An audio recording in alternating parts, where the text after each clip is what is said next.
Como saber qual é a versão do sistema operacional no smartphone Samsung Galaxy A57?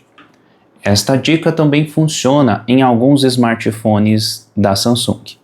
Primeiro você procura pela opção de configurações. Selecione ela, pode ver que já está aqui nessa tela, mas para você chegar nessa tela, você procura pela opção atualização de software.